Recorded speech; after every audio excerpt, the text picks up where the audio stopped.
Rich Eisen addressed the armchair analysts and online critics head-on. Shedeur Sanders just received his opportunity, and the backlash arrived immediately. Eisen responded with a clear, point-by-point case explaining why the criticism misses the mark. If you thought Shedeur's rise was rapid, Eisen's analysis puts it in proper context. Here's what he laid out on air. Already speaking in Cleveland high schools. Weekend after, flying out immediately to get to work. But his character's terrible, right? You know, and listen, oh, he interviewed bad, you know. According to who? The New York Giants? No offense, Bert. The same New York Giants that gave Daniel Jones a huge contract and let Saquon Barkley out the door. That's the intel we're trusting here? That was for him to celebrate. He just made, I mean, look, he put in work in college. He had the privilege of being coached by his father. Which we all would love and do. Turned around not one, but two programs in college football.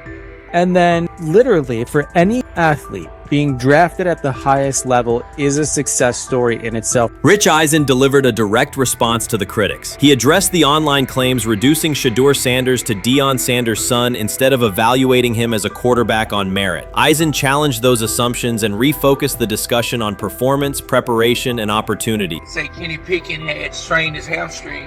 Shedeur, they say his first day in pass, 9 for 9, 2 touchdowns, no interceptions. They were just hating on this young guy. Within minutes, Rich Eisen delivered a structured breakdown, addressing each claim with evidence and dismantling weak narratives through clear analysis. He replaced speculation with data and kept the focus on what matters: decision-making, accuracy, leadership, preparation, and game management. The reality is simple. Shedeur Sanders was not given this opportunity. He earned it through performance and consistency against real competition. He accepted the role, met the standard, and handled the moment with professionalism and urgency. No shortcuts, no favors, just results and readiness. Eisen's point was direct. Evaluate Shedeur on his work, not assumptions, and acknowledge that he has justified the opportunity on the field. I've done it at 2 locations already, so it's simple.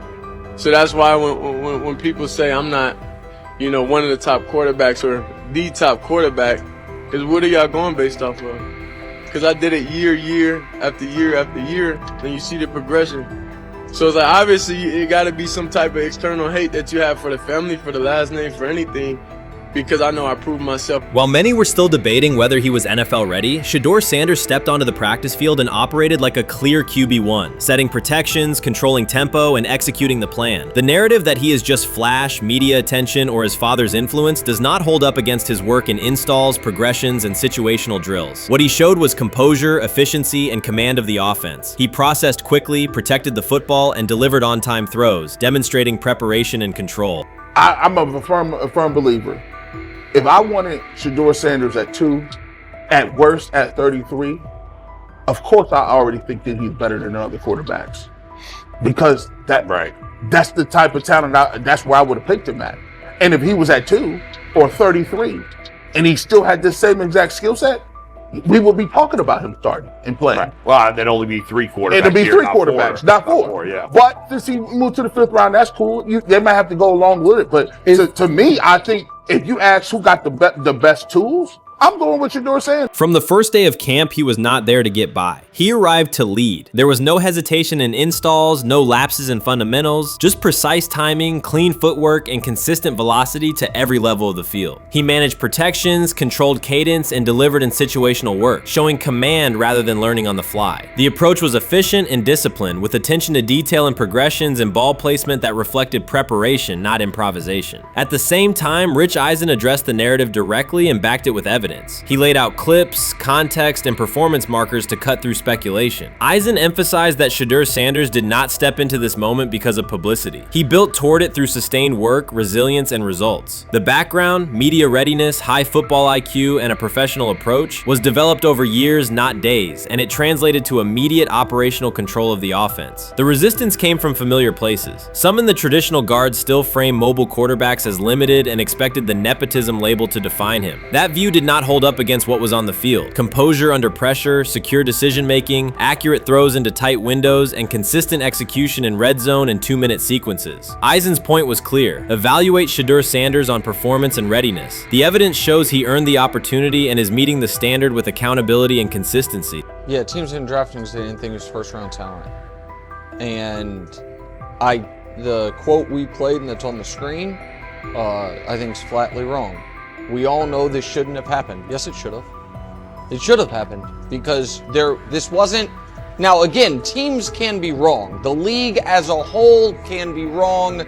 Hell, the Baltimore Ravens drafted a 25-year-old tight end before they drafted Lamar Jackson in the same draft. The die is not cast on who Shedeur Sanders. He stated it plainly. This is not a celebrity appearance. This is a quarterback with pocket presence, leadership, and decision-making that stands on its own. You either show it or you settle into a backup role. Shedeur Sanders is not auditioning. He is establishing himself as the starter. When the opportunity arrived, whether through injury, trade, or depth chart changes, Shedeur was prepared and delivered. He did not hesitate. He executed the offense and finished drives. As others tried to catch up to what they were seeing, Rich Eisen reinforced the same message he has been repeating: evaluate the work. Camp reports have been consistently positive, but the important shift is how the performance is being received. Casual attendees who came to observe left talking about Shedeur's command and poise. Detailed observers focused on his pre-snap reads, protection checks, and audibles, highlighting the mechanics, timing, and ball placement that support efficient, controlled play. Shedeur Sanders doesn't ask for excuses. He hasn't blamed limited reps, patched together receiver groups, or fourth-string offensive linemen struggling against Cleveland's second-team defense. He shows up, works, and demonstrates why he belongs. On day 3 of Brown's training camp, for the first time since OTAs, he finally received something close to a fair opportunity. He lined up with the second unit during an 11-on-11 period and made the most of it. In 8 plays, he did what he typically does when given a chance. He executed. He went 2 for 2 on a quick series, finishing with a decisive throw to tight end Blake Whiteheart that immediately caught the sideline's attention. There was no hesitation in his drop, no unsettled feet, and no panic. Just firm, accurate timing and clean operation. It raised an obvious question. What has taken so long for the Browns to evaluate him with a functional group? The story isn't only about one throw, it's about the delay before it. Sanders has been the guy for most of his football life, commanding high school programs, starring in the Southwestern Athletic Conference at Jackson State, then operating under national attention at Colorado. For the first time, he's been told to wait. He has treated that reality as part of the job rather than a setback. He has prepared like a professional since the moment he arrived, and on the 3rd day of camp in heavy heat, he let the football represent his case. While coverage focused on the veteran presence of Kenny Pickett and Joe Flacco, Sanders made an impression with minimal volume. The difference with the second team was immediate. Protection held up, routes were on schedule, and progressions unfolded as designed. Within that structure, he looked like the quarterback who led efficient offenses at Jackson State and Colorado. Calm in the pocket, decisive in his reads, and accurate to tight windows. This was not simply a good practice period, it was a clear statement. He was not just operating the script, he was directing it. The timing was sharp, the reads were clean, and the seam throw to Whiteheart was a high-level anticipation throw, professional in placement and pace. The narrative around Sanders should reflect that when he is placed in a workable situation, his strengths are visible. Early work with 4th unit personnel included protection issues and unreliable spacing. With the 2nd unit, those variables stabilized and his work looked consistent with his resume. The performance supported a straightforward conclusion. The evaluation should move forward with higher quality reps. Sanders has been explicit about his approach. He does not request special treatment. He intends to be prepared so that when an opportunity appears, he can step in without a drop-off. He has said he wants to be ready for anything and not offer explanations after the fact. That mindset fits what teammates and coaches have observed. A quarterback focused on the assignment, not the conversation around it.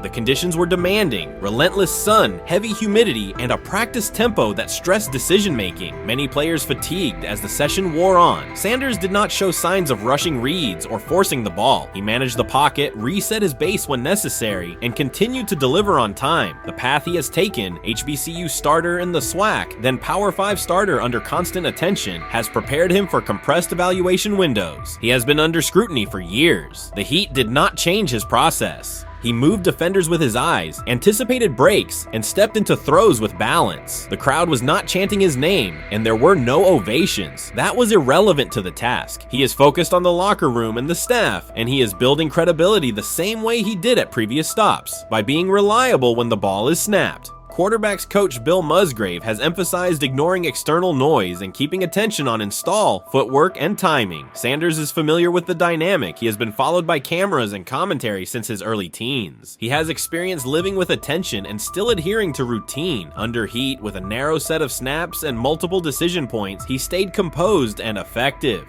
2 speeding citations, 91 miles per hour in Brunswick and 101 miles per hour in Strongsville, became national items. General Manager Andrew Barry characterized the decisions as not smart and stressed that it's not only about driving fast, but about the safety of others. Sanders accepted responsibility, stated that he learned from the incidents, and said he would follow the rules. The attention to those citations did not alter his daily schedule or his practice preparation. He arrived early, stayed engaged, and kept the discussion centered on work.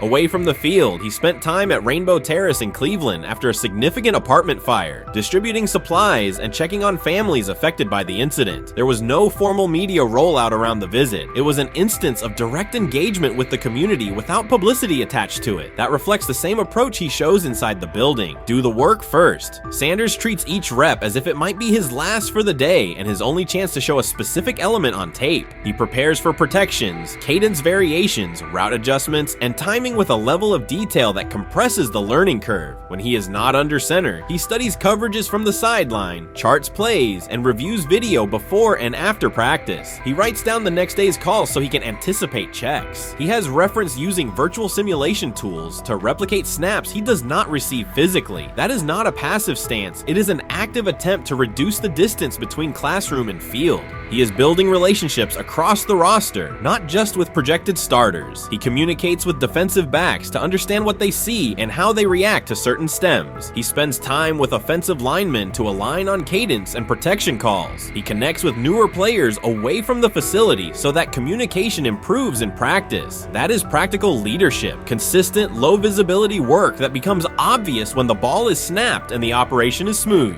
3 days into camp, a central question remains. Why hasn't he taken a first-team rep? Flacco has seen work. Pickett has seen work. Dylan Gabriel has been cycled in. Sanders has remained behind all 3 on the depth chart while producing efficient periods when provided stable support. Head coach Kevin Stefanski has not publicly detailed the plan for distributing first-team snaps among the quarterbacks. When asked, Sanders answered that it is not his place to comment on rotation decisions. That response aligns with his day-to-day conduct, respectful, professional, and centered on the next assignment. The staff is managing a room with a Super Bowl MVP, a former first-round pick, multiple rookies, and a new set of combinations on the offensive line. That creates a set of decisions about exposure, pacing, and evaluation windows. Within that context, Sanders has presented a clear case for additional evaluation. He has shown he can execute the offense as designed when the variables are standard. Musgrave has a long-standing connection with the Sanders family through his time as a teammate of Deion Sanders in San Francisco. That familiarity supports direct communication. It does not guarantee anything about the depth chart, but it does help streamline teaching, feedback, and expectation setting. Inside the defensive back room, veterans such as Denzel Ward have provided perspective on timing, leverage, and eye discipline that Sanders has incorporated into his preparation.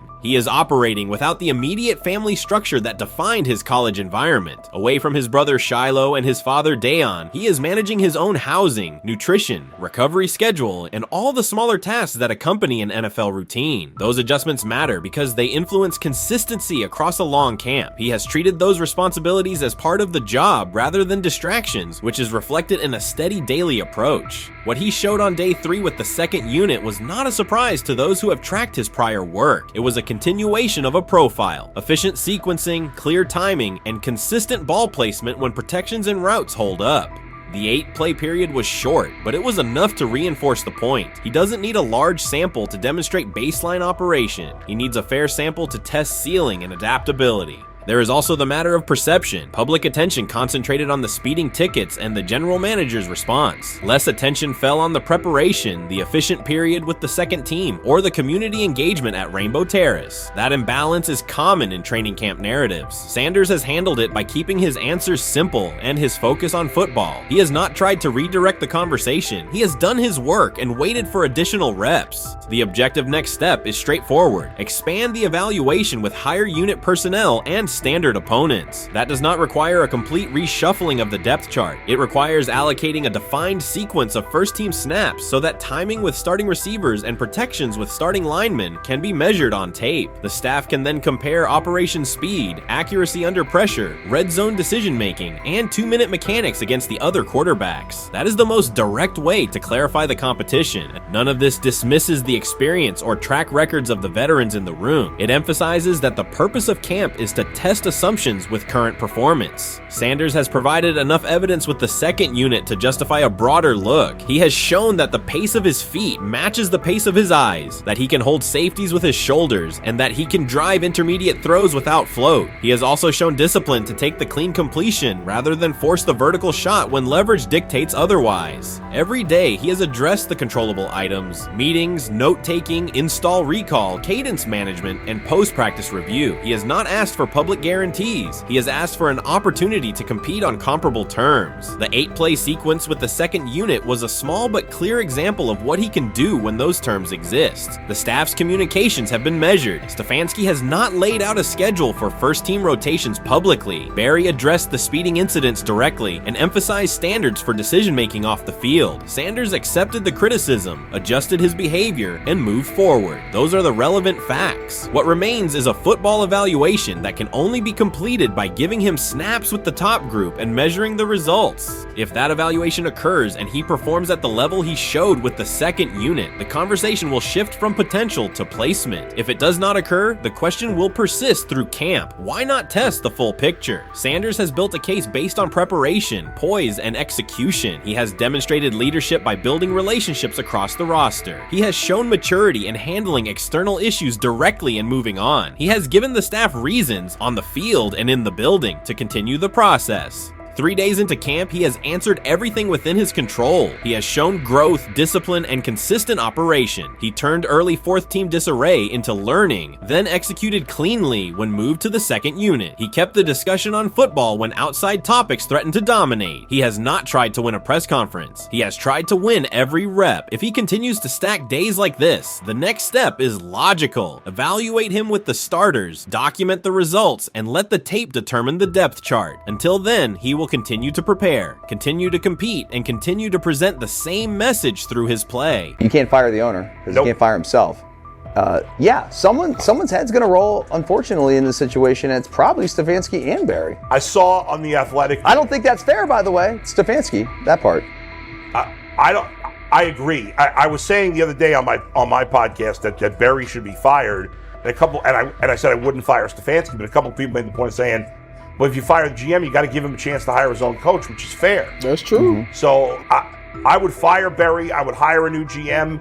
If that GM thinks Kevin Stefanski's a good coach, wants to stick with him. Right. The situation in Cleveland has escalated with the NFL. Sources indicate GM Andrew Barry is prepared to move on from head coach Kevin Stefanski if he refuses to elevate Shedeur Sanders. The Browns are weighing a major quarterback change. Leadership appears to be aligning behind Sanders and pushing for immediate action. This is a high-stakes decision about control and the team's direction. I think it's unfair for me to comment in I guess maybe on behalf of the industry. All I can say is this, the time that we spent with Shedeur, and what he's done throughout his college career is impressive. He's an impressive young man.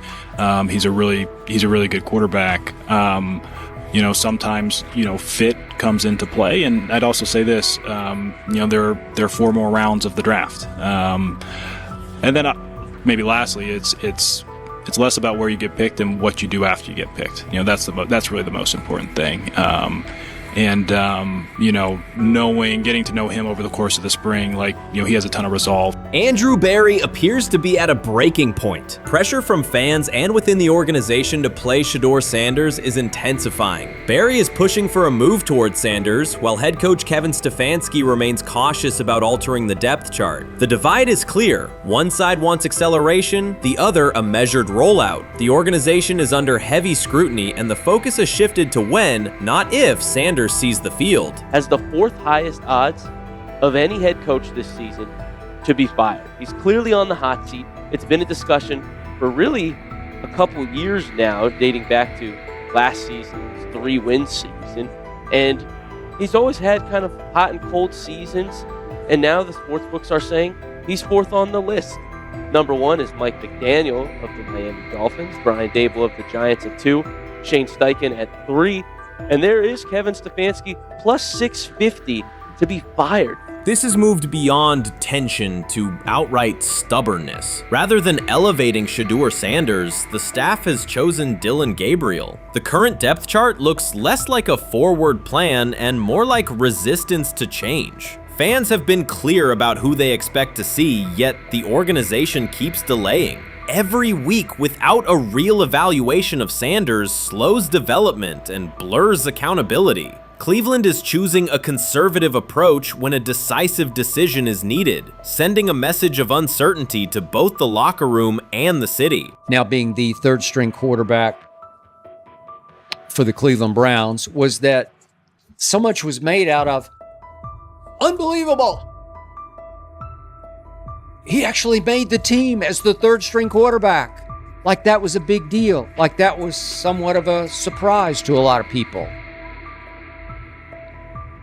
He should have been the first pick in the draft. Kevin Stefanski appears to be doubling down to validate his approach. Despite sustained demand from Browns fans to see Shedeur Sanders reflected in chants, merchandise, and constant discussion, he continues to keep Dillon Gabriel in front on the depth chart. The decision functions as an assertion of control rather than a response to momentum. Even with clear signals from the fan base, Stefanski is staying with Gabriel and delaying a full evaluation of Sanders. It is a deliberate choice to maintain his plan and pacing, not to accelerate change. Cleveland is prioritizing continuity over recalibration, keeping any transition to Sanders on hold. But yeah, I mean, the Browns are in a tough spot. They have wasted. You traded a ton of high draft capital to get Deshaun Watson. You've gotten nothing out of Deshaun Watson and missed an opportunity. Like, who knows who they would have drafted? Now, maybe they would have screwed up those picks and the Browns would still be in bad shape.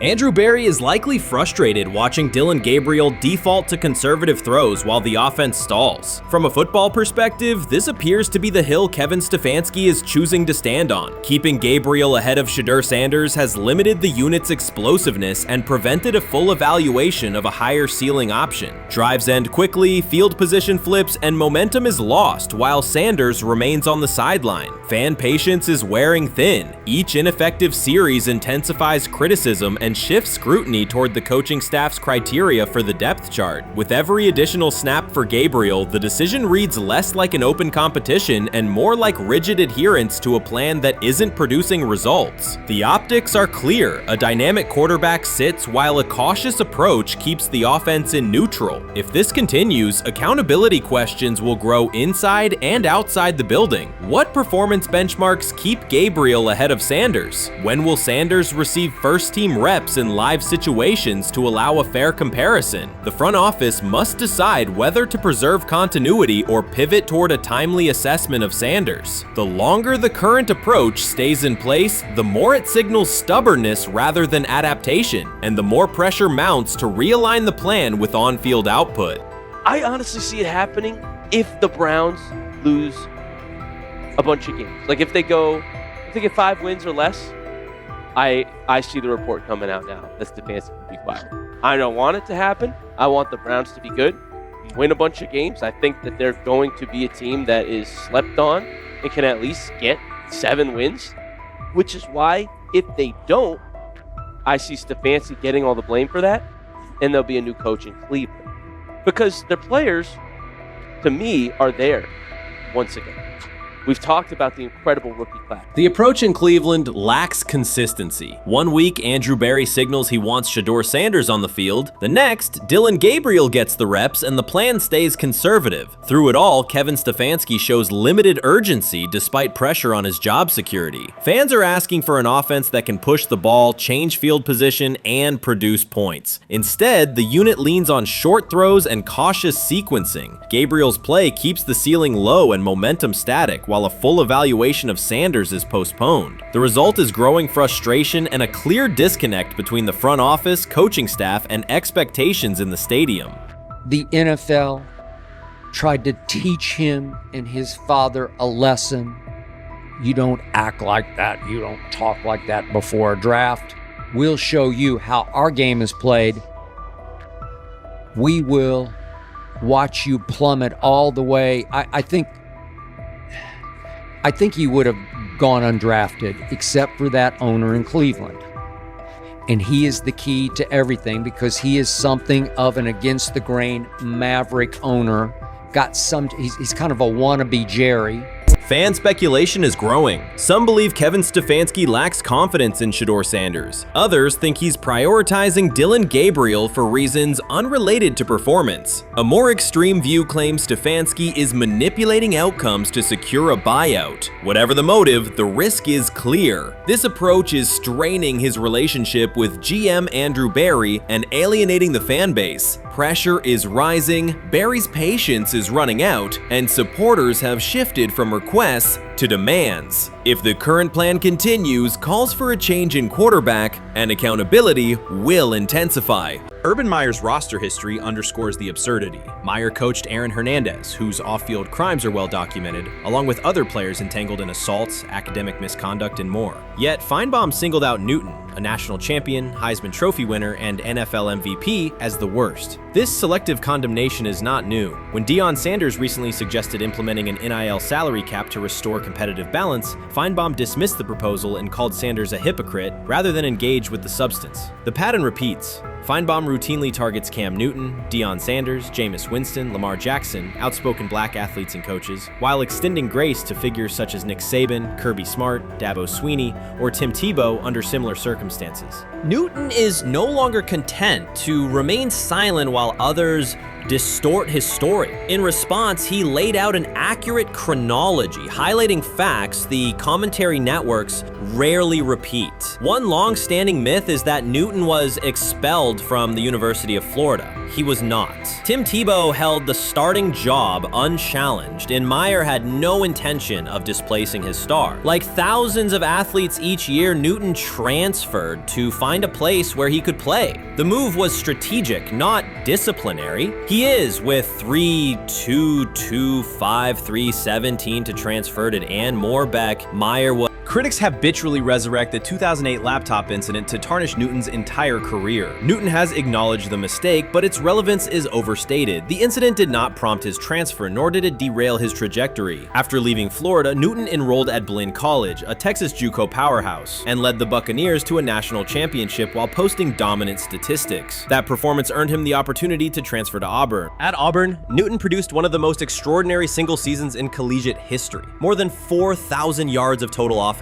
50 combined touchdowns, an SEC title, a national championship, and the Heisman Trophy. Achievement compressed into a single year under intense scrutiny. Even that landmark season is recast by Feinbaum as a cautionary tale. He claims Newton ignored head coach Gene Chizik by diving for a goal line touchdown when told to kneel, jeopardizing the game. In reality, Newton explained that the decision was a collective adjustment made in the huddle after reading the defense, while Auburn still held timeouts. The Tigers maintained control and secured the championship. Portraying that moment as reckless serves to recast Newton's success as selfishness rather than leadership.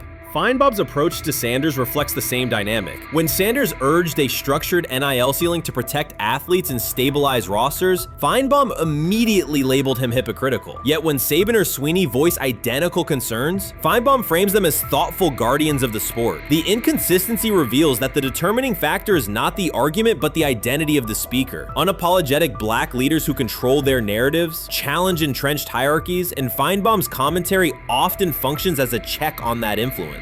Newton countered Feinbaum's latest attack with a concise statement. "You're lying, Paul. Please stop." Behind those words lay a broader indictment of the media machinery that weaponizes half-truths. By calling Newton the worst player Meyer coached, Feinbaum was seeding doubt among fans, front office evaluators, and future historians. Newton, now an established media presence and entrepreneur, no longer depends on traditional outlets to correct the record. He reminded audiences of three essential truths. He departed Florida on his own terms, he led Auburn with support from coaches and teammates, and he captured every major accolade available in college and professional football without conforming conforming to prescribed expectations. An unspoken rule lingers in American sports discourse. Black Black athletes may excel, but must do so quietly, gratefully, and without highlighting systemic inequities. Newton broke that expectation early by celebrating with unreserved joy, answering questions candidly, and refusing to minimize his personality. For some commentators, that confidence is reinterpreted as arrogance. Feinbaum's repeated attempts to undermine Newton follow a familiar script of policing behavior rather than analyzing performance. Yet, legacy rests not in a pundit soundbite, but in tangible achievements and public memory.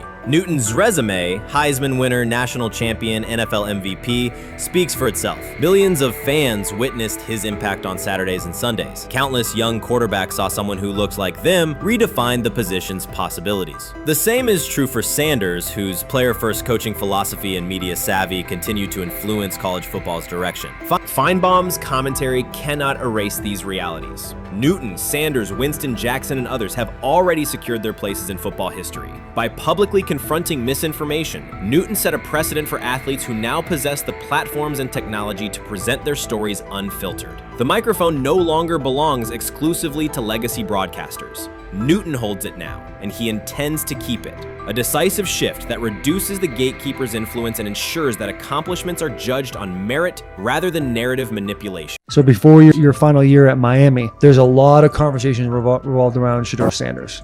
Obviously, I'm assuming you guys have a great relationship. Some of the clips you've seen and stuff like that. What is it like for you to have like this rivalry with Shedeur? I don't have a rivalry with him. That's my boy. So at the end of the day, this whole process, we thought me and him were going to be 1 and 2 the whole time. Whether he's 1, I'm 2, whether I'm 1, he's 2. And so that's just always been, our mindset. It didn't go that way. I thought he was one of the better quarterbacks in the draft as well, even throughout college. A lot of stuff out there on him ain't really, the truth, just because they spin it different ways. Like they spin stuff about me different ways. But I mean, when he gets his chance, become a starter, I know he's gonna make the most of it. And I'm ready to get back to work with him, after the season, talk some more stuff to him. Cam Ward directly challenged the uneven standards applied to Shedeur Sanders, calling them inconsistent and unfair. By insisting that performance, not politics, guide evaluation, he shifted the discussion from one player to a league-wide problem. Sanders' treatment now serves as a test of how the NFL supports and evaluates emerging quarterbacks. I feel a special relationship with him, especially me. First getting to know him 5 years ago when I started working with him. But it did surprise me because he's a good quarterback. It doesn't get a lot of the credit that he deserves. Especially the plays that he made in Colorado. A lot of quarterbacks and coaches are making those plays. So when he gets this opportunity, I'm pretty sure he'll have it soon today. He'll make sure he'll make plays on the field. Cam Ward's public challenge to the treatment of Shedeur Sanders brought the issue into clear view. For months, discussion around Sanders has centered on his profile, major compensation, a prominent Nike deal, and the expectation to stabilize a struggling franchise. Rather than a standard evaluation of a top prospect, he has faced sustained skepticism from analysts, fans, and league voices. Ward's comments underscored that the standards being applied to Sanders diverge from those used with other rookies. By stating it directly, he did more than support another quarterback. He identified a broader problem in how the league responds to young players with significant visibility. The takeaway is direct. Assessments should reflect on-field performance and development, not external narratives. A generational talent. I'm gonna prove him right. I'm gonna prove him right, don't worry. Oh my God. An article came out today. I'm generational. So I guess it's article versus article. I like that you think that, man. But we all know the truth.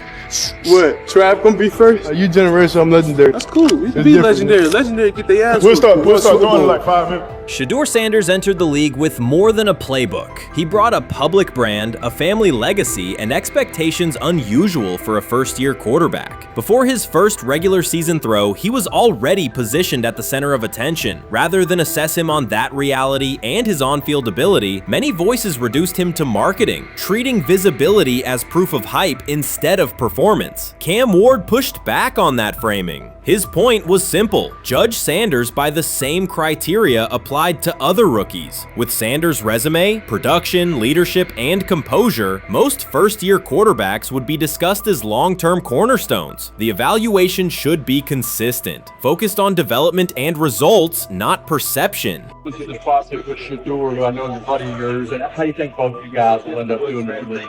I think we'll both end up being one of the best quarterbacks in the league. I just think the work that me and him are willing to put in, the relationship we have to constantly compete each and every day, to better our craft, for ourselves. I just think it's gonna end up paying off for us in the long run. Do you guys kid each other about who's going first and how much does that matter to you?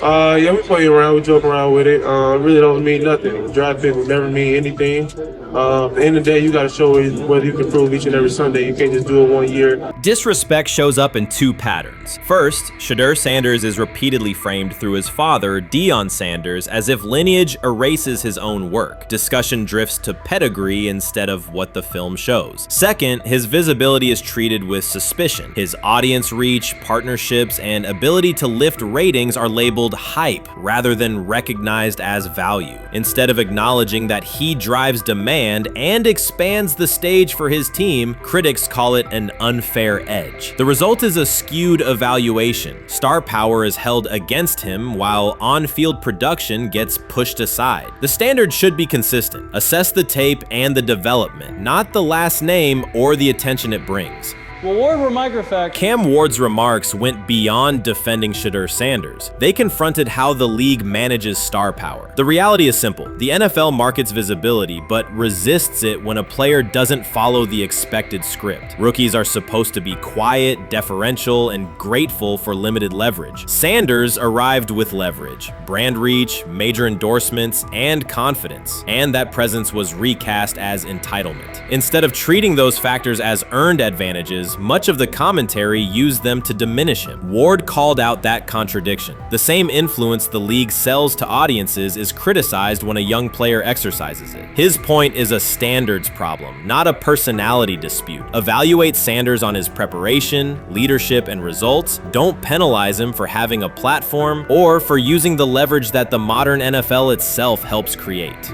Now it sounds like the Cleveland Browns are going to all but imprison Shedeur Sanders in the football sense of a very talented rookie quarterback who obviously needs reps, needs an opportunity, and who now, barring some miraculous luck, will not get the opportunity to play in a single real game. I'm sure many around the NFL are celebrating as we speak.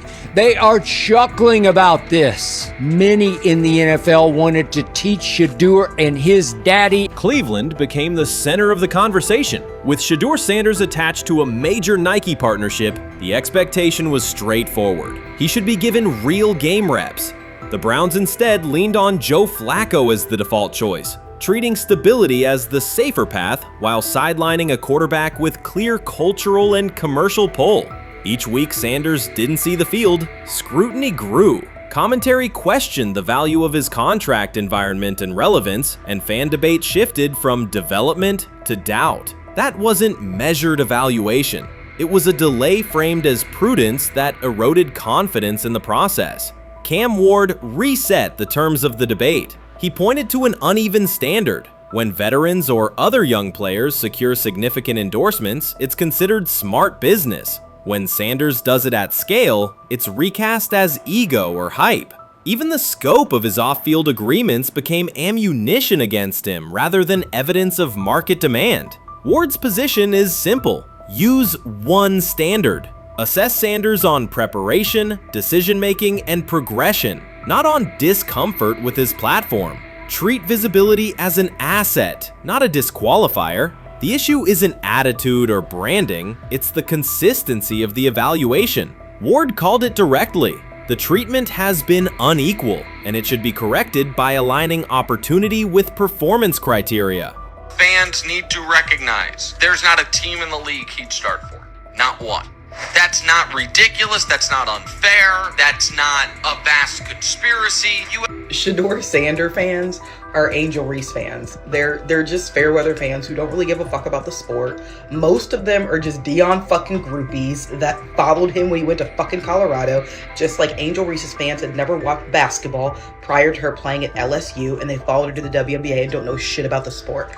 That's it. Now Dion fucking groupies are running around acting like, oh, this is payback to his dad. The timing is pivotal. Shedeur Sanders isn't trying to blend into the league's background. He's shaping the agenda. He drives debate segments, fuels short-form highlights, and moves merchandise at a pace most rookies never approach. By the metrics that define modern attention, he is the draw. Yet, a segment of observers continues to undercut him, not because of shortcomings on tape, but because of discomfort with how prominent he already is. Cam Ward put words to what many could see. Coverage around Sanders has been filtered through reaction to his visibility, rather than a clear read of his performance and growth. The market has already weighed in. Demand is real, not manufactured. Nike's record-level rookie endorsement aligned with that reality, signaling long-term value and cultural reach. This exposes a core contradiction. The NFL depends on star power to sell tickets, fill stadiums, and boost ratings, but it resists stars who set terms on their own. Visibility is celebrated until a player exercises it. The fix is straightforward. Apply one standard. Evaluate Sanders on preparation, decision-making, and results, and treat his platform as the asset it is. If the league benefits from his presence, its evaluation practices should reflect that same reality, consistently and without penalty for scale.